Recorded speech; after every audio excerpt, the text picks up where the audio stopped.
Welcome everyone, I'm Lianna Holden. I'm a senior at Freeport High School and a resident of Musse. I'll be moderating today's panel. So on October 25th, 2023, one of my worst nightmares became a reality. My community was shaken by the Lewiston mass shooting. I was in disbelief that a tragedy like that could happen in my hometown. I felt frozen in fear when my mom told me what was going on. I was in the middle of trying to write my college essay when I found out, and it was a moment I'll never forget. Just before the shooting, I had founded a Students Demand Action group at my school to help other students do the same and take their interest in gun violence a step further. Members of this group and other interested peers came together to plan a walkout at Freeport High School to protest senseless gun violence and show our support for the Lewiston community. Because we know this type of fear isn't new, on November 15th, 2022, 10 schools across southern Maine experienced swatting events where fake active shooters were called in. These events were anything but fake for the students and communities. Coming out of this experience, I worked alongside several other students to form the Youth Advocacy team, where we researched Maine's gun reform and began tracking bills. This helped lay the groundwork for what has become the League of Women Voters Maine's Gun Safety Subcommittee. The work we're doing now is building on decades of organizing. In 1990, the League of Women Voters established a position that supports the banning of assault weapons and high-capacity magazines. The League believes that the proliferation of semi-automatic weapons in the United States is a major health and safety threat to its citizens. The League supports strong measures to limit the accessibility to regulate the ownership of these weapons by private citizens. Local organizations like the Maine Gun Safety Coalition have been pushing for gun safety reform for more than 20 years. The work we're doing now is building on what has come before. These problems aren't new, even if the context of this conversation is. As many of us know, yesterday was the 6th anniversary of the Parkland shooting, where an assault weapon was used inside of a high school and 17 lives were taken. This was the first shooting I can remember hearing about. It may have been the first time I felt fear about a school shooting, but that fear has continued to today. Yesterday, there was also another horrific shooting at the Kansas City Chiefs Parade. One person's life was taken, 21 shot, and half of those shot were children. Let's all take a moment of silence to remember those individuals and those who have been recently lost in our community.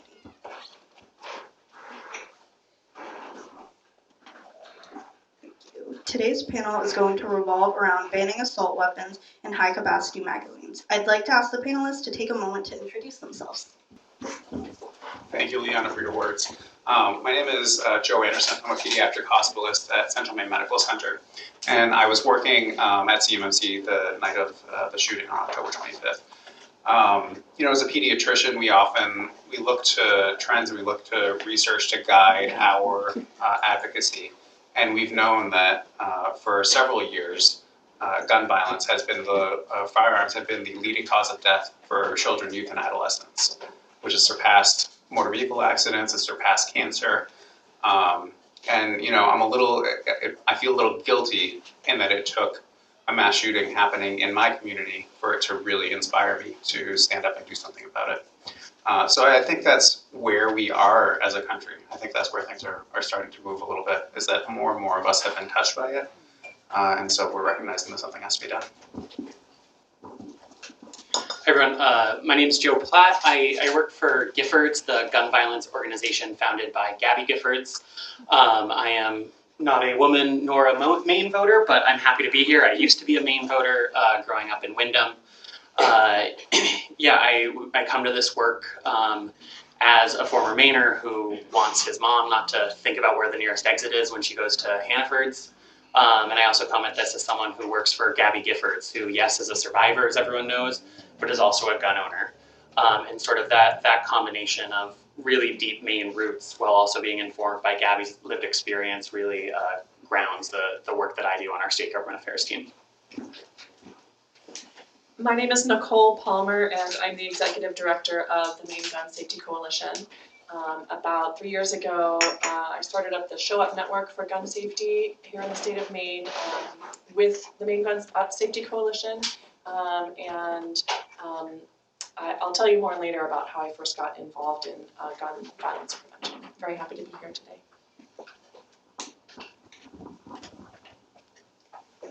Hi everyone, can you hear me all right?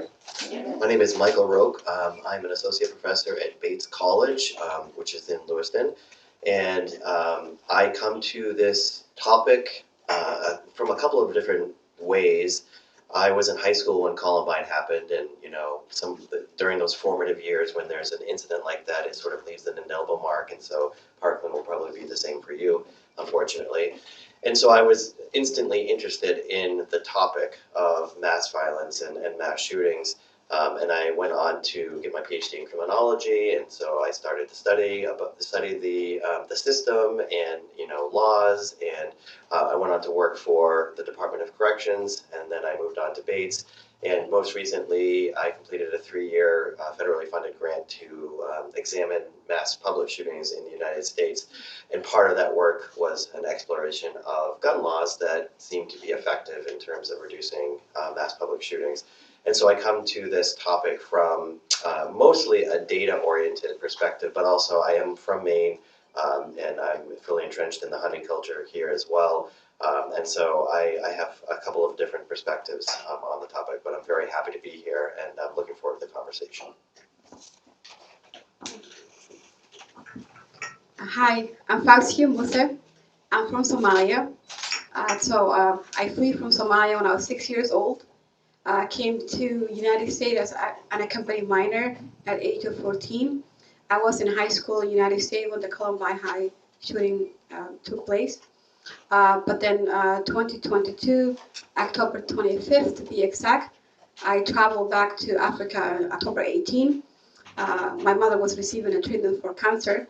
So I went to see my mother, and at the airport, there was an altercation with a federal police officer. My sister lost her life. He shot her twice in the head. My younger son, who was 14 then, was shot in the arm, and he shot me 5 times, so I lost my right leg.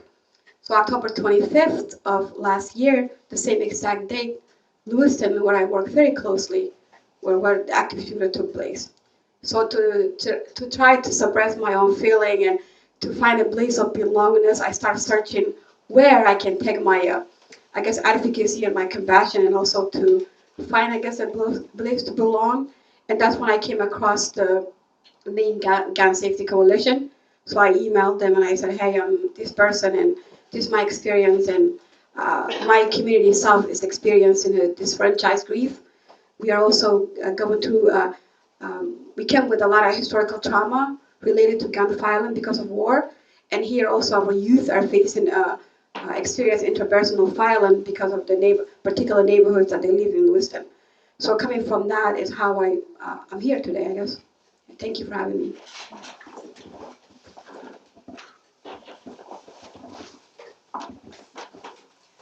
Great. We'd love to get started with our first question.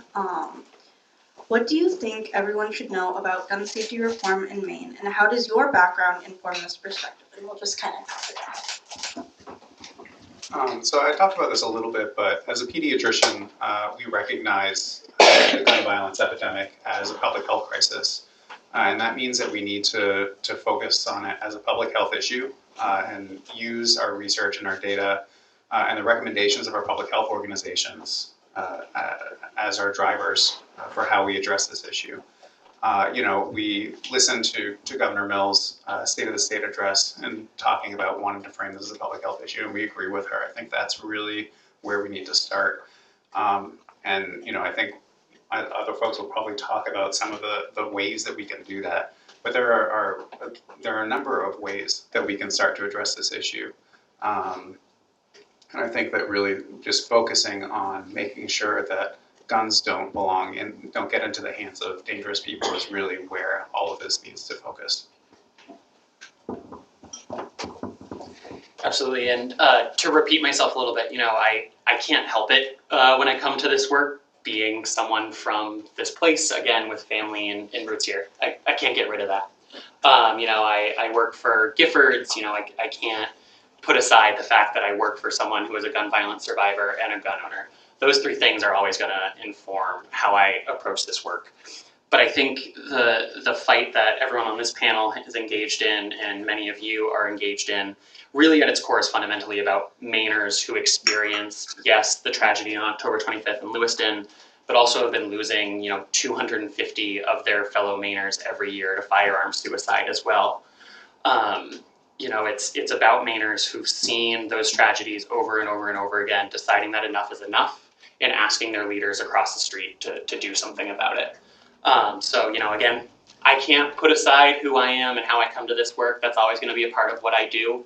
But in terms of the work that I think everyone in this room is engaged in, I think fundamentally it's about Mainers who want Maine solutions that work for them and their community and their culture and their history and their families. So I think as we keep going in this work, I think that is really informing the center of what we're doing. There we go. Thanks, Joe. So I first came to the gun violence prevention movement after Sandy Hook.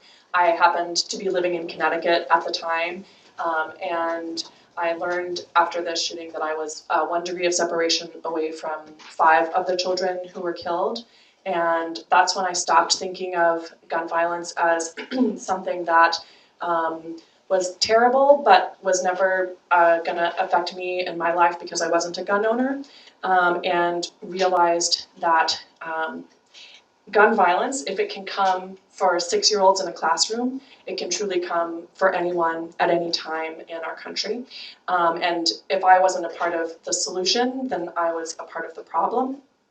And what I have seen in my time as a gun violence prevention advocate in the state of Maine is that the voices of everyday, regular Mainers who overwhelmingly support gun safety measures those voices are actually starting to be effective because they are now being heard in moving the conversation and in helping to pass gun safety legislation. What I think everyone should know about gun safety is that gun violence prevention is that gun violence is preventable. The circumstances that have led to the steady drumbeat of gun violence that we see in our country are many, but that doesn't mean that we are powerless to do anything about it.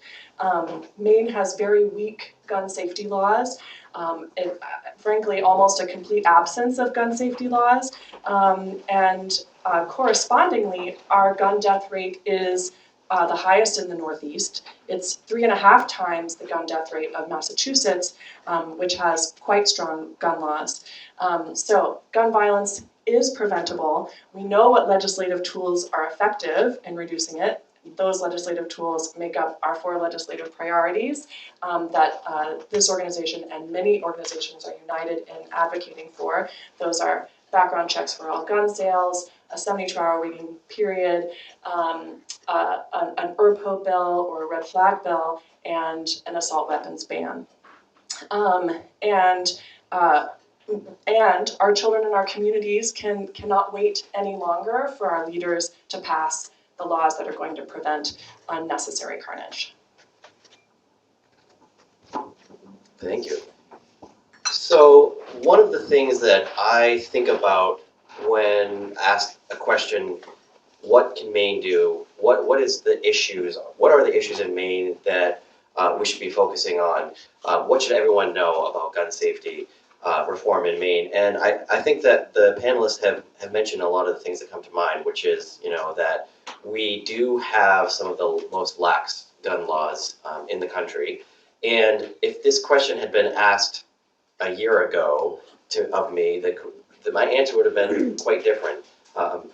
And people had been asking me some of these questions, and my response was that Maine is sort of an enigma, where we have really lax gun laws, but our violent crime rates are very, very low, and particularly our gun crime rates are very low. But what that does is masks what we have just heard here, which is that gun violence is not just crime, right? People lose their lives to suicide, and that is an issue that gun reform and gun safety can address.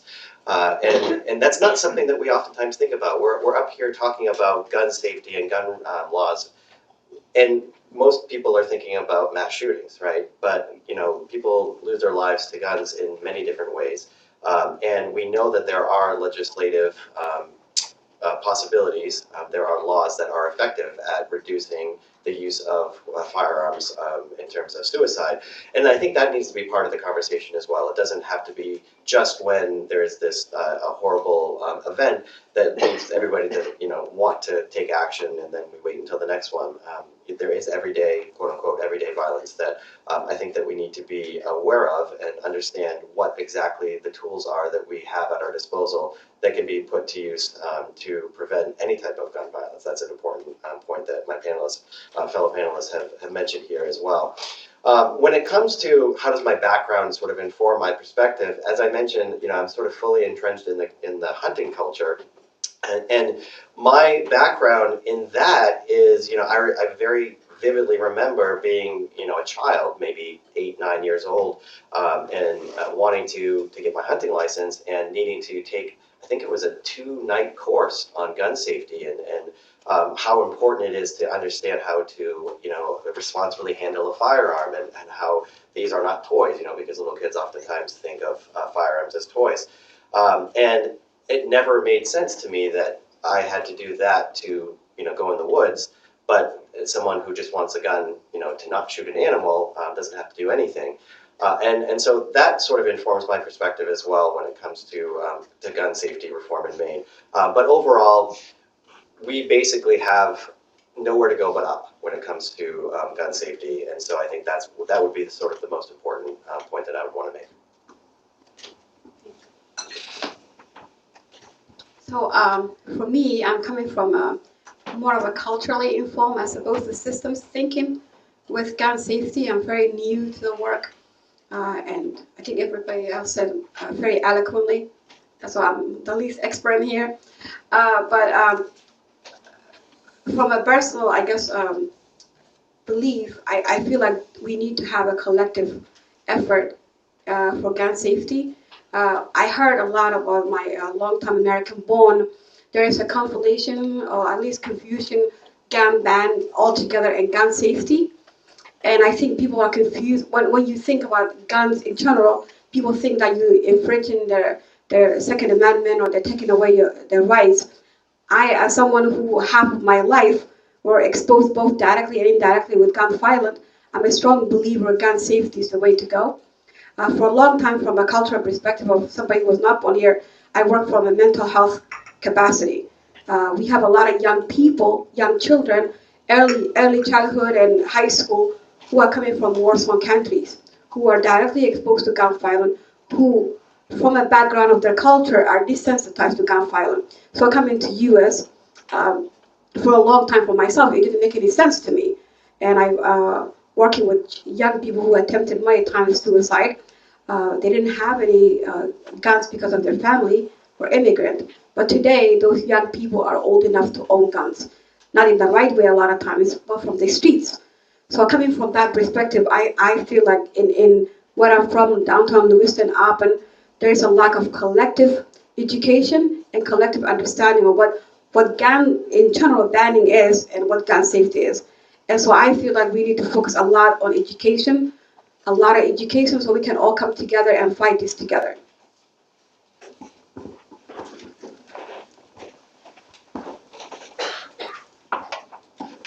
Great, thank you guys so much. So our next question is on the specific topic of assault weapons and high-capacity magazine ban. There's a consensus that the hardest bill to pass would be an assault weapons and high-capacity magazine ban, but it often feels like the most immediate solution. Assault weapons aren't what our Maine hunters use, but it's consistently the weapon of mass shooting. Why is this legislation so hard to move forward? I know in Maine it's a huge source of revenue, but in your guys' opinion, how should we? So I think probably the first thing to discuss is why an assault weapon ban is important. And from my perspective, I think about my personal experience in Lewiston, and I think about the fact that over around half of the victims that were shot that night didn't make it to my hospital. I think, when we first heard that there was a shooting, we imagined, getting lots and lots of patients who were very, very, very sick, and we certainly did. But only 3 of those patients died either on the way or in our hospital. Everybody else died at the scene. And that's because those weapons are designed specifically for war. They're designed to, I don't want to be too vulgar, but to damage a lot of tissue, to find blood vessels as they make their way through, so that the individual loses their life. That's not a hunting tool, right? And it's not, so it's a combination of both the speed and velocity of the bullet, along with the caliber of the bullet, and then with the high firing rate and the high capacity of the magazines. All of those components together are what make them so dangerous and why they really shouldn't be in the hands of any civilian, period. There's really no place. So the question is why is it such a challenge? And there are a lot of different answers to that. I think that gun culture in this country makes it difficult for us to talk about getting rid of these weapons when there is really there are a lot of people that are interested in them. They're highly modifiable. They're, they can be upgraded. You can buy different things for them. So it's the sort of thing that becomes a hobby for a lot of people. And I think we need to recognize that and talk about it in an honest way, and separate the fact that, when we talk about not wanting there to be assault weapons, that doesn't mean that we want to take away all weapons, all guns. But what we do want to do is take away the ones that really don't have purpose in civilized society. They don't have, they're no better for protecting your home than a handgun or a hunting rifle. They're no better for hunting than a hunting rifle. So there's really no purpose for them to be around. And I think that's where we need to change the conversation a little bit. Yeah, I think to level set, the quick report from Washington, D.C. about this question is, yes, it's very hard when you're down in D.C. and you want to talk about assault weapons. I'll definitely cop up to that. But the reason I say that is I think that is why asking this question at the state level is so important. And the reason that it's so important you all are here thinking about and talking about this issue. Because when you're in Washington, D.C. in the Capitol building, it feels like a really hard question. When you're across the street in the State House, it still might feel like a really hard question. But when you actually talk to Mainers who've seen what these weapons can do, it's not a hard question. It's a hard question there. It's not a hard question when you walk through Hannaford's, right? And so I think the work that people on this panel like Nacole are doing to bring voices into the tent, to get more people talking to their elected leaders about this, that question, I promise you, is getting a lot easier. I'm a lobbyist. That's what I do. I talk to lawmakers all the time, and the dirty little secret of state government affairs is, especially in a state like Maine, where you only represent, maybe if you're a state rep, 10,000 folks in Maine, I think, off the top of my head. In New Hampshire, it's only 3,500 per state representative. So if you get one call from a constituent about an issue, you translate that into people in my district are talking about this. If you get 2 calls, you translate that as a lot of people in my district are talking about this. You get that 3rd call from a constituent, especially constituents that you haven't heard from previously, you're going to hear that as everyone in my district is talking about that issue. So, Nacole got, 1,500 people at the State House in January, I think. That's a new experience in the gun safety movement in Maine. That's a lot of people who are reaching out to their state legislators and demanding they do that. And when we're getting that 3rd call, again, from that 3rd constituent who they haven't previously heard from, they're translating that in their head to everyone in my district is talking about this. And the more we can do that, the more that feels true for them. And the question about what we should do about assault weapons and large capacity magazines gets a hell of a lot easier. Thanks, Joe. And I just want to clarify that I did not personally get 1,500 people. You did more than I did. but I was the leader of the coalition that included this group and other groups who mobilized their members to get over 1,000 people to the State House. So thank you all very much for doing that and for showing up. So back to the question about assault weapons. High school students at Casco Bay High School have recently gotten very engaged on the issue of gun violence prevention. And in fact, just this past week, they passed around a petition and collected more than 60 signatures on the first day. And I can tell you that those kids are much more invested in talking about an assault weapons ban than they are in talking about background checks or 72-hour waiting periods. And that's because they see themselves, and understandably so, as being on the front lines and most in danger from these weapons of war. And I hear regularly from Mainers of all ages that they're actually most passionate about passing an assault weapons ban. So there is a difference between what the people of Maine want and what the politicians in Augusta think that they want. Now on the other side, for some people who own assault-style weapons, those assault weapons have become a part of their identity. And to say you shouldn't have this type of firearm is to challenge how they see the world and also how they see themselves. And the gun lobby has created an entire industry to sell that idea, and it has worked. It has been very effective and earned a lot of money for the gun lobby, for the gun manufacturers. So there are some people who are never going to agree to any additional limitations on the types of firearms that they are allowed to purchase or possess. Now, our government already says that there are some weapons that are too dangerous for anybody to own. And we need to get there with assault-style weapons and high-capacity magazines as well. As Joe pointed out, they have one purpose, and that is to kill as many people as possible in as short a period of time as possible. I believe that most Mainers, including most gun owners, know that we can ban the sale of assault-style weapons and high-capacity magazines without infringing on people's ability to feed their families, without infringing on the heritage of gun ownership in the state, and without infringing on the Second Amendment. Thank you. This is a great question and an interesting question. So I mentioned at the outset the research that my team and I conducted on mass public shootings. Mass public shootings are a subset of mass shootings.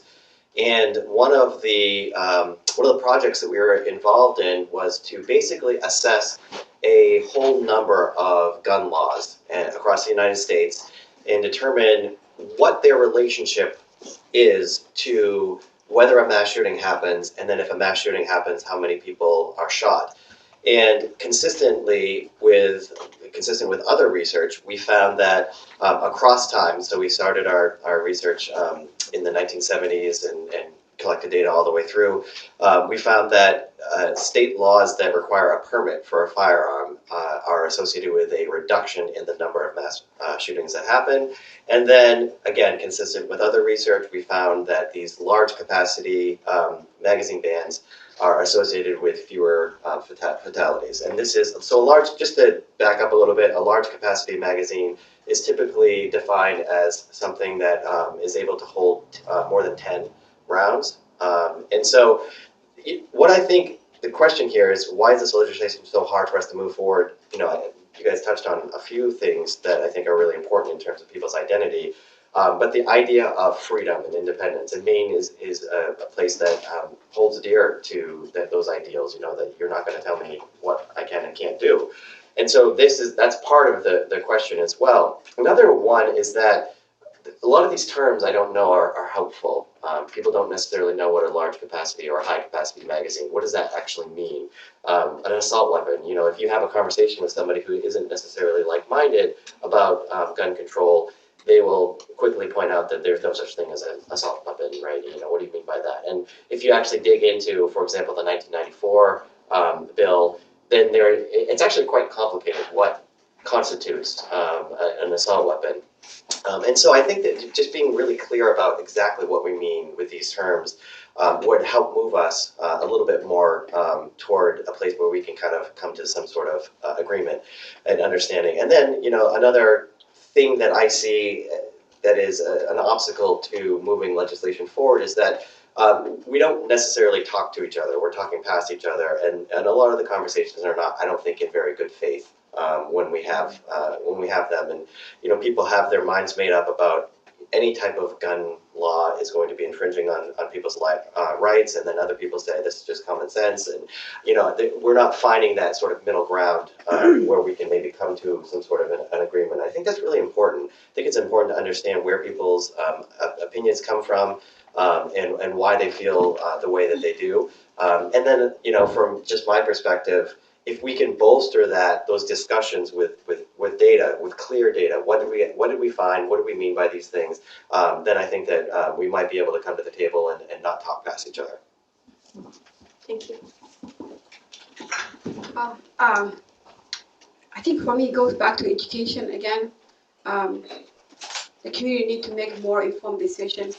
If anything, from my non-American experience, because I don't know anything about the American generationally gun culture, I'm very new to this, is that there's a lot of fear mongering even when I watch it in the media. And the systems in the US have the tendency to pin community against each other. I remember right after Bruce Lewiston shooting, right after we finished the candle lights and the collective grief, the community went back straight to divide. And it went from divided into a mental health. It's not guns don't kill people, people kill people. Because again, it goes back to the idea that you're taking away something from somebody. And so I think if we have enough education, if we coming from a place of compassion and humility, I think we can go a long way despite of we're not taking away people's rights, but we can do a lot keeping other people safe.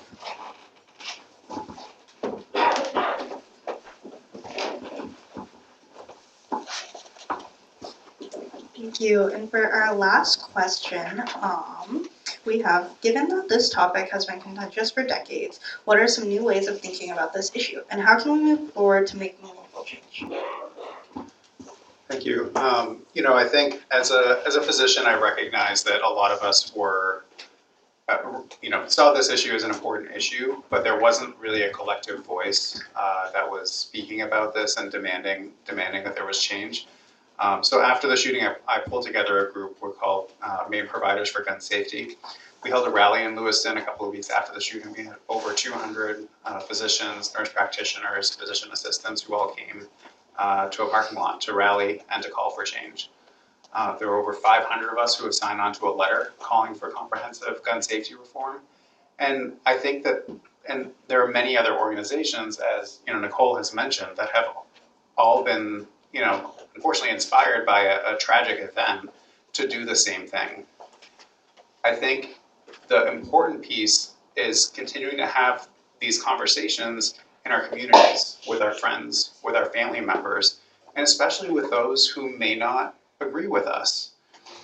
I can't necessarily go and have a conversation with a gun owner in Western Maine who I don't know, who I don't have a personal relationship with. If you're their cousin, if you're their former neighbor, if you can have those conversations and come from an understanding of respect, which is really an important place to start that conversation. And so I think what is going to take to get this, legislation passed is people having those conversations around the dinner table, over a cup of coffee, and doing it in a way that's respectful and that hears their true and honest concerns and recognizes them and, doesn't just kind of blow them off. Because the other thing that I think have to recognize is people feel afraid. You look at what happened yesterday.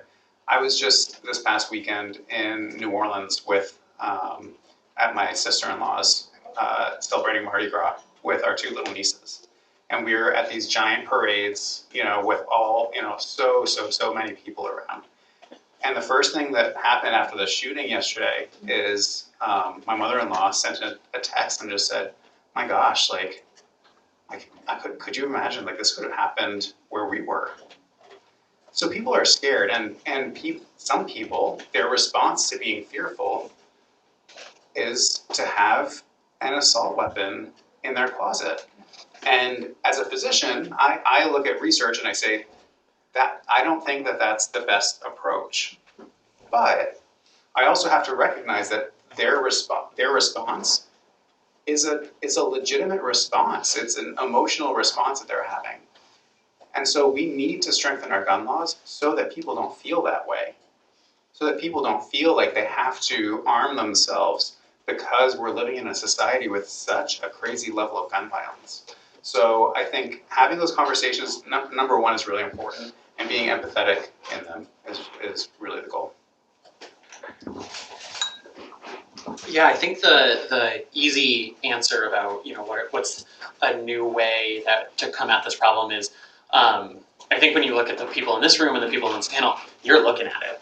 I was in the State House last session when we were pushing for a universal background checks bill, and I've been in the State House this session after what we saw in Lewiston.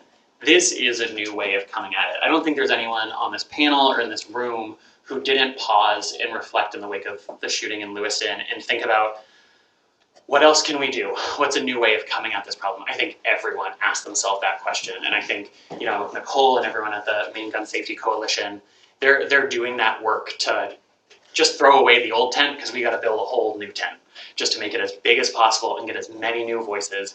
Joe, I think you said you hadn't worked in the gun safety movement before Lewiston. That you're the proof right here that people are coming at this in a new way. And I will tell you, as someone who's in that State House and talking to people all the time, it feels different for them. This is a new way of coming at it. And for Giffords, our work really centers around responsible gun ownership. Again, Gabby is a survivor, but she's also a gun owner, and reclaiming what it means to be a gun owner, right?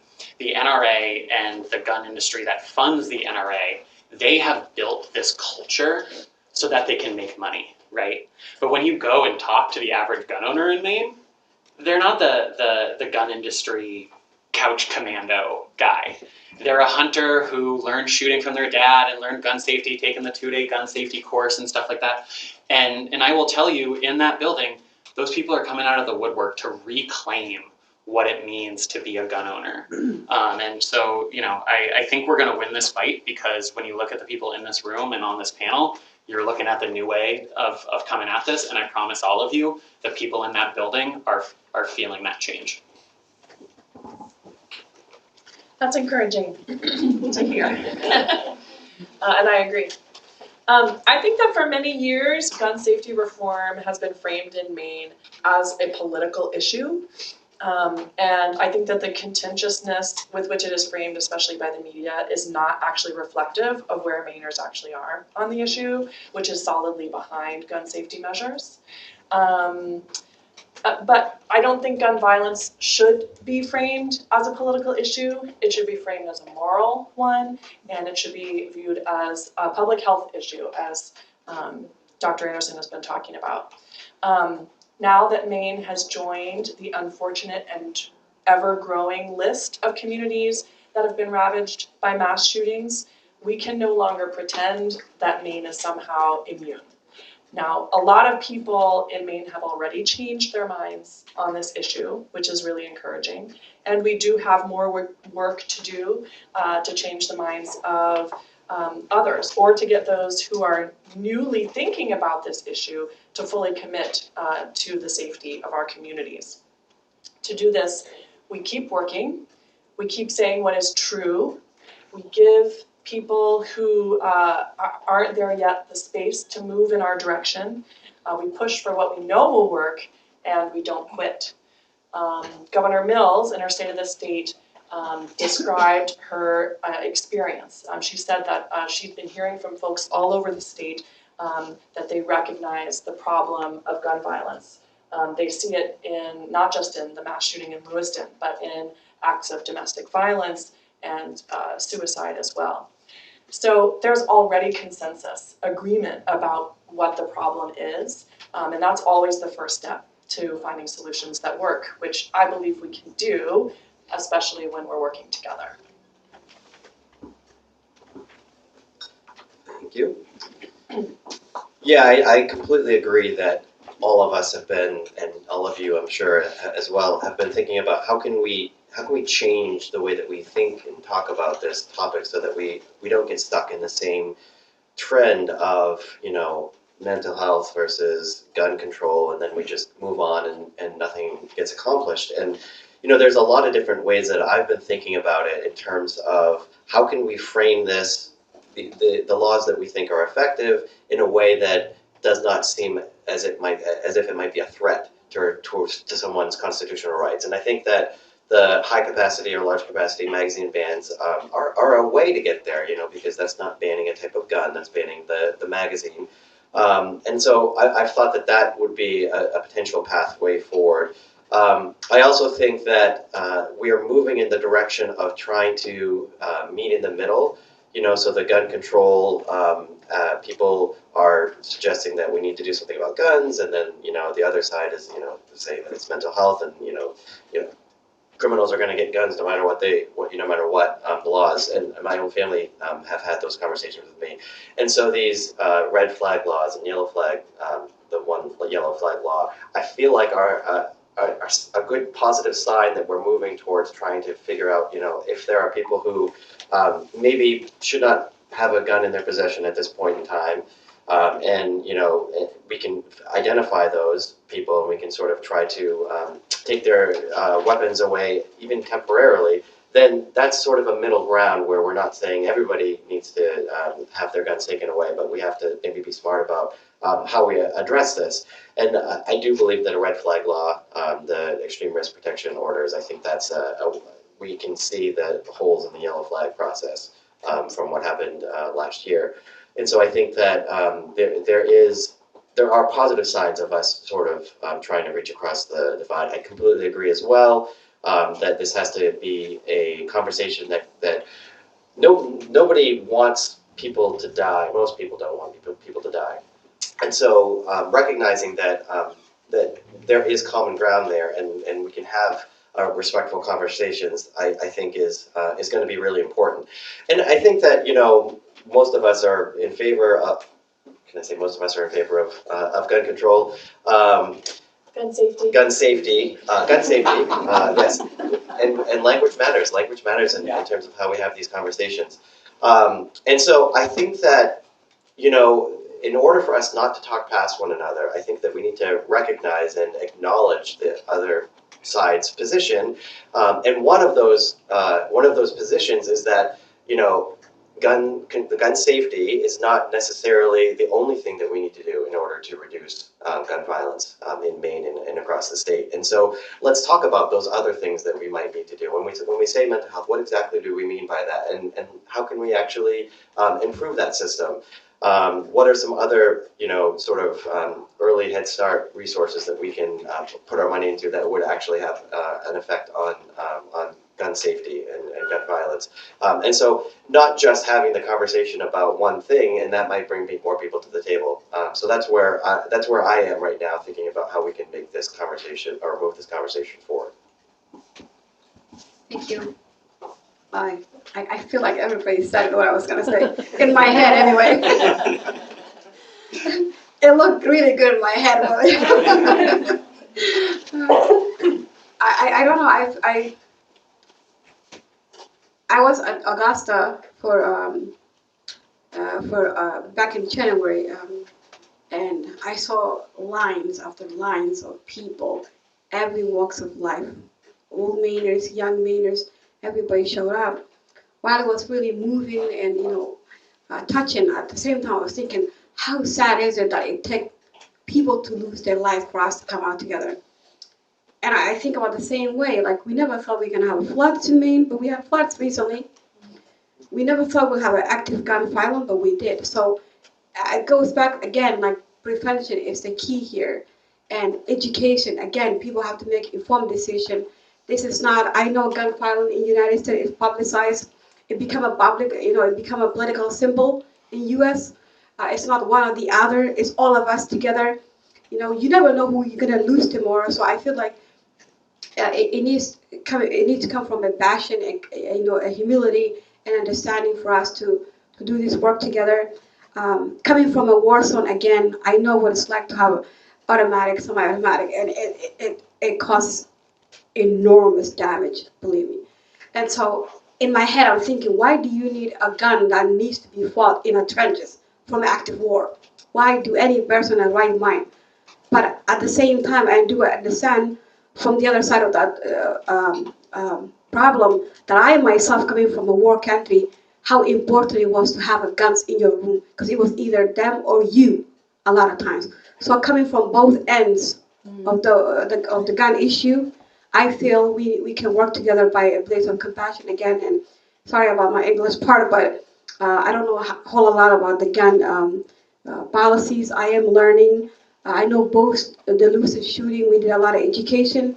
We work with people who are coming from Afghanistan and Somalia and active war zones. So you can only imagine the impact. You have this illusion of coming to the United States that you left all your gun issue behind.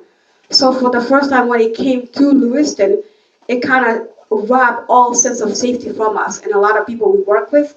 So again, bringing people back to the table and say, okay, this is an issue in the United States. For us itself, it's extra education coming from another country. We have to first self-educate, understand, try to fit both aisle of the issue as well. Why do people who choose to sell guns or to have this sort of like a high capacity magazine for them to sell, why? And on the other end, on this argument, why as a survivor of gun violence, like you said, why is it important? So I kind of understand both aisle of the issue, and I really think that we need a collective approach, and it's going to take a lot of patience, a lot of pushback, a lot of othering each other, but I think if we want to go somewhere, we have to travel together, and we have to come with the thick skin and backbone to do this work. And it's going to require a lot of diplomatic. I mean, I learned a lot of diplomacy in America. Where I'm come from, there's no diplomacy or talking, but in America, we do sugarcoat a lot. So in sugarcoating, we need to fight together.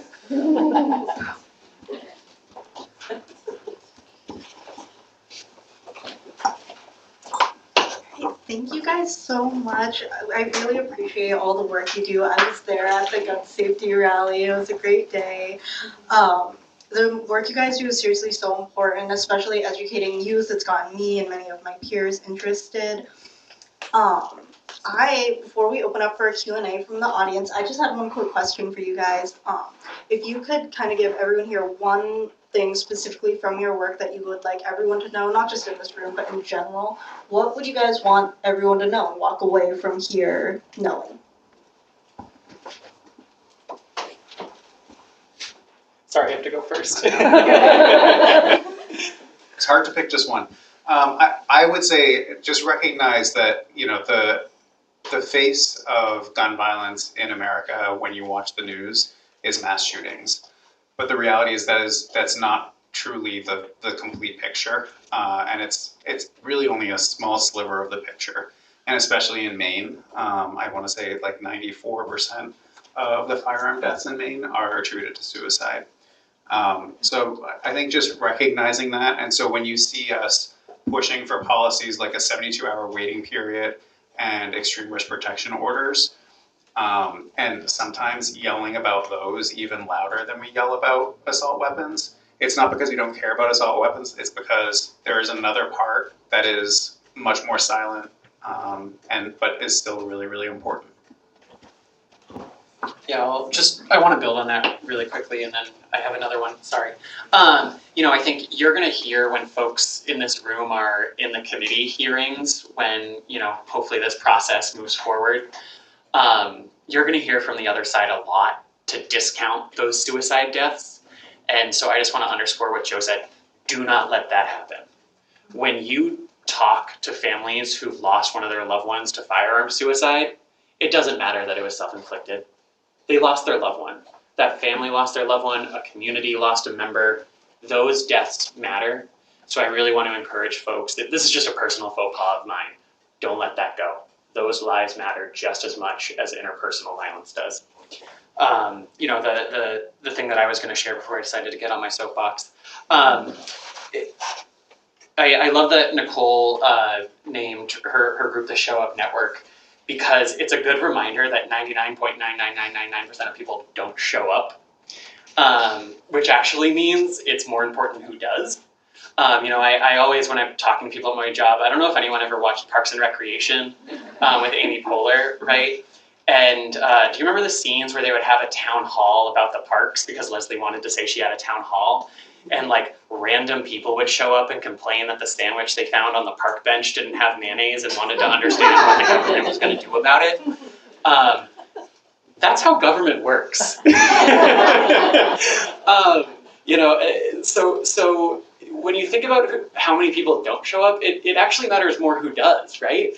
Where like you just feel like you gave your 60-second testimony in front of the committee, but think of how many people didn't give their 60-second testimony in front of their committee, right? So making sure that it can feel like you're one voice of many. You're actually one voice among very few. And I know people on this panel are doing work to make sure that it's a lot of voices of very few. So just a little bit of encouragement that who shows up to days like today and to those committee hearings matters a lot.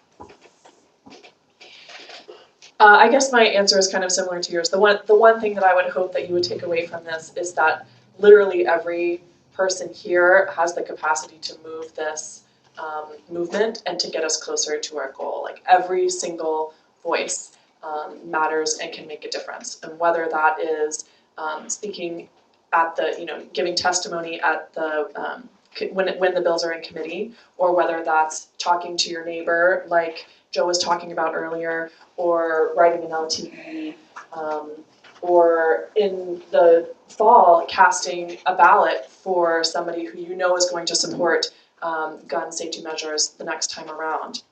There is a lot that we can all do, and that's my whole point. So I'm trying to think of what I would want people to know about my work, and I think that as a researcher, and people who study, I'm a criminologist. Criminologists have been banging their heads against the wall for decades, wondering why the research that we do is ignored and hasn't been put into policy. When we feel like we know an answer to a question, and the questions that we're asking, why are people not, listening to us? And that was something that I've been very frustrated with especially after October 25th. But the reality is, when I think about it, is that gun safety is political, and whether it should be or not. And when that happens, it's very easy to find research that says whatever you want it to say. So from my perspective, the research is clear about which types of regulations or laws might be effective in terms of reducing incidents of mass violence. But I guess I can see that other people might say, well, look, I Googled, and they said if I put a gun on the table, it's not going to kill anyone, and so there you go. And so what I want to say is that we need to be very careful about what we mean when we say research, how to vet that research, and talk to people who do the research so they can tell you what it means and what it doesn't mean. Because when it comes to gun violence, you can Google and find research that supports basically anything that you want to say. So it's really important to be very clear about that. And that's I guess the most important thing that I would want people to know about. Thank you. I think what I wanted you to know about us, I'm from a small organization called Maine Community Integration. We are located downtown, the heart of Lisbon Street. And so both the Lewiston active shooter, we have been doing a lot of education and public awareness. In that, I'm proud to tell you that we have 3 parents who report their kids and turn their illegal guns to the bullies. We had 1 or 2 kids who were referred to therapy to, get their suicide idealization out of the way. So even though it's extremely small in this work, it's urgently important to us that at least people are aware of, because the population that we work with are not English speaker parents, and so they won't be able to come here today. 1, they come with a lot of trauma. 2, they don't have the language capacity or the systems to understand what it is that we're doing here today. But I often have to go back to them and do what I call a watered down version of what happened here today and tell them that how it's important. This is important. I do agree with you about the research part. As someone who constantly researches a lot, very often you get a research that's not what you're looking for, and often can be misleading. I read a lot about my country, so it's funny when you see yourself as a statistic. You're like, oh, that's not happened at all. So I do understand, so thank you for saying that.